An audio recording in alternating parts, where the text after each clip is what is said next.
I'm the man, I guess. Like I've been looking at these guys like, oh, I'm fighting Moreno, I'm fighting Pantoja, and oh, they might know something I don't know, or oh, he's 4-5. Like I'm thinking all these things about how great they are.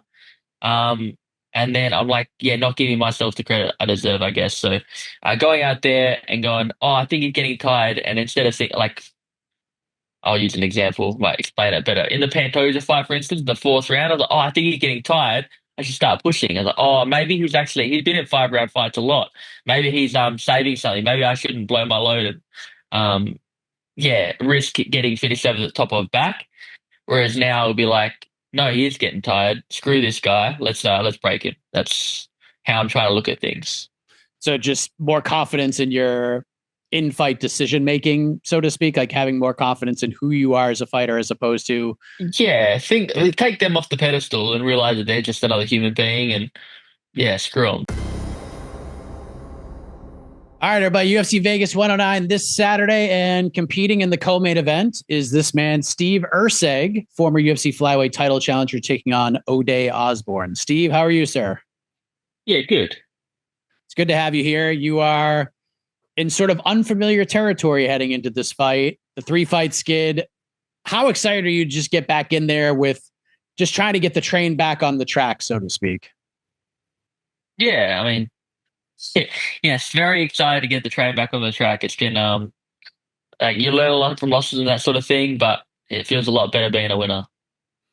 Yeah, and I'm glad you brought up the lessons because, you know, the winner learn. It's a kind of a cliche in the sport, but it's a very valuable one.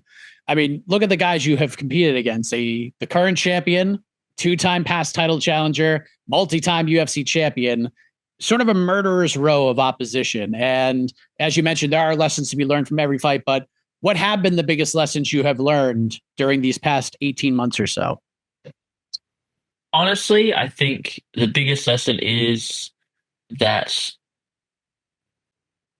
I'm the man, I guess. Like I've been looking at these guys like, oh, I'm fighting Moreno, I'm fighting Pantoja, and oh, they might know something I don't know, or oh, he's 4-5. Like I'm thinking all these things about how great they are.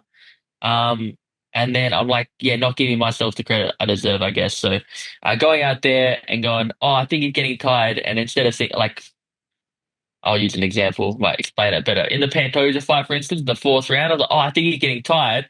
I should start pushing. I was like, oh, maybe he's been in 5 round fights a lot.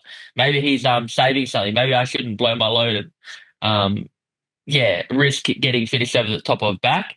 Whereas now it'll be like, no, he is getting tired. Screw this guy. Let's break him. That's how I'm trying to look at things.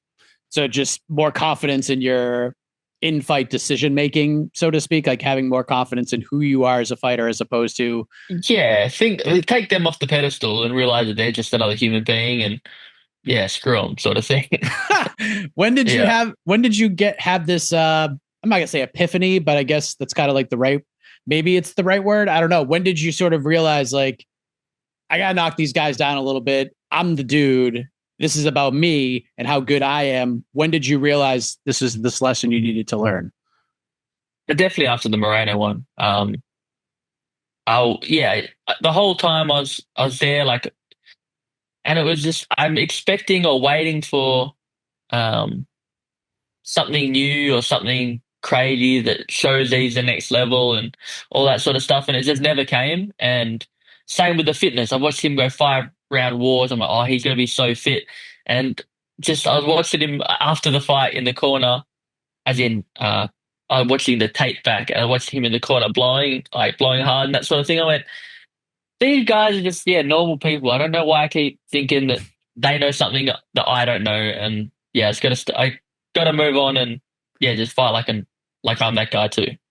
Well, I think this is a really good mentality, at least heading into this fight, because the road to get here has been wild. Because it was supposed to be Alex Perez, then it becomes Hyun Sung Park, and then like 8 days ago, as we speak, Park gets moved to the main event of last week's card against Tatsuro Taira, and now you're getting Ode Osbourne. So, what has this process been like over the past several weeks, especially with the switch up early last week? Honestly, like nothing really changed. I'm focusing a lot on myself. Like, yeah, I am watching their fights and stuff. But Yeah, the only hard part, I guess, with new opponents for me is the in between of not knowing whether I'm going to get a new opponent. Because especially making flyweight, all I'm thinking about is eating. I want some more food. So it's like, oh, if he pulled down, I'm going straight to KFC. Yeah, and so staying disciplined yeah, 24 hours or whatever it is that's the hardest part, I think. From like hosting live shows and getting fan reaction to the switches, people were kind of excited to see Hun Young Park get this up Hunsung Park, excuse me, get this opportunity. Yeah, he's 10-0, he's getting finishes, but I think one of the bigger questions was why Park and not Steve? Why wasn't Steve getting the opportunity? He's the ranked guy, he's fought for the belt. This kind of makes more sense from a meritocratic perspective. Were there any talks about you stepping in and fighting Tatsuro last week? Yeah, there were just yeah, unfortunately I couldn't make it happen. But yeah, they definitely did come and offer me the fight, and unfortunately, for the first time ever, I had to say no. Was it because It was KFC? because no, I was gonna make weight, but it definitely would have been harder because yeah, my weight wasn't coming down perfectly or anything like that, so it's definitely gonna be harder. But yeah, um getting here at the early enough and all that sort of stuff would have been really difficult. So yeah, very long plane ride. I would have literally had to leave the day I got the call, and yeah, it was a little bit too difficult, unfortunately. I mean, in the end, that's part of focusing on you, right? Like making the right Yeah, decisions for you. exactly. It's hard though because obviously I want to do the best thing by the UFC at all times, but look, can't do it every time, I guess. Yeah. And I think that's a fair assessment. Now you get Ode Osbourne, very dynamic. He's a phenomenal athlete. He's a tough out for sure. He's had some highlight reel finishes in this division. And I feel like from a stylistic perspective, and I think Park was kind of similar, Ode will sort of bring this very fast paced, very aggressive style to this fight and do so right from the jump. It seems like just especially the way you're thinking about the fight game right now and you as a fighter, this seems like a really good matchup to come back to, is it not, from a stylistic perspective? Yeah, for sure. Yeah, he's going to try to bully me early, and my job is to basically make him really tired because I know that I can make him tired. And uh, as soon as he starts to get a little bit exhausted, I'm going to like completely take over, I think. Do you feel, and I usually hate asking this question, but I think it's a fair one. Do you feel any extra pressure heading into this fight? I mean, because 4 losses in a row, we've seen a lot of fighters get their future endeavor papers with a 4 fight losing streak, but at the same token, strength of schedule, like we mentioned, can factor into it. How much is that sort of playing into your mentality for this fight? This is actually feeding into it in maybe in a positive way. There's definitely extra pressure.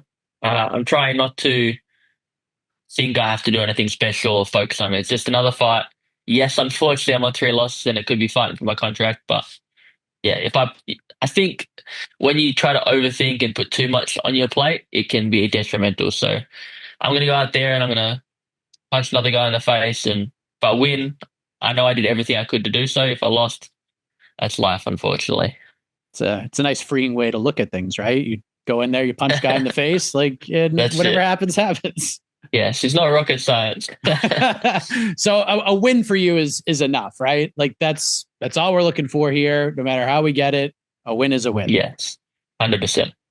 And just kind of focusing a little deeper on that, what do you feel the headlines are going to read on Saturday, or is this going to be a pretty basic Steve Erceg back in the win column? Who's next? It'll be something similar to the way people are talking about Taira this week. Future UFC champion in the making, blah, blah. Blah, blah, blah. What did you think of Taira's performance? I mean, that was, I think obviously the betting odds had Taira favored in that fight, and Park was getting his first main event, and this is definitely a step up in competition, but I mean, that was one-way traffic, man. What did you think watching that fight? I thought it looked fantastic. Watching the two before the fight, as far as like their fights going into that one, they both looked like they're good at jiu-jitsu. They both looked like they had good striking, but I mean, just technically, if you watch Tyra's overall jiu-jitsu compared to Park's, it just looked way cleaner. Just like his deep half, the way he took the back, the way yeah, he did things just like looked to me much better. And then even on the striking, like yes, they both have landed good strikes, they both knocked people down, all that sort of stuff. But again, Tyra's looked a little bit tidier. And I really did think that basically what happened was going to happen. He was going to go out there and he's going to completely dominate him. A lot of changes have happened in this division, especially recently. You see a guy like Josh Van, who seems to be fighting like every 3 weeks, and he's getting these big wins. The opponent's getting tougher and tougher and tougher. And now he's going to get in there and fight Pantoja at 24 years of age, which is just a sensational run this guy has been on. He did get a loss and then bounced back and is on a nice run now. What have you made of just how fast this happened for Josh Van? Because it was kind of similar for you too, right? Like you just kind of came out of nowhere, ended up in a title fight. You gave Pantoja a very tough one. What have you made of Josh Van's rise and how this fight with Pantoja could play out? I mean, I like the fact that it seems like everybody in the flyweight division wants to fight. Like it's not, oh, I fought twice this year. I need a break. It's like, not like, call me on a week. All right, I'm in. I'm going to fight this guy, blah, blah, blah. So I like the fact that all the flyweights seem like they're tough guys.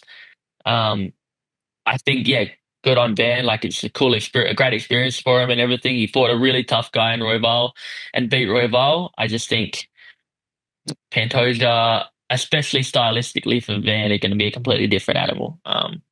So I don't see him winning this fight. I see Pantoja running over him, and then Van's really young, so he got heaps of developing to do. Like he's only been in the sport for 4 years or whatever. So yeah, I'm sure he's gonna build back after this.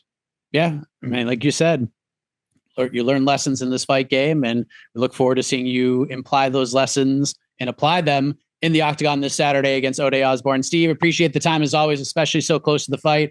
All the best to you in Vegas and all the best to you in the octagon on Saturday. Appreciate it, my man. Thank you very much.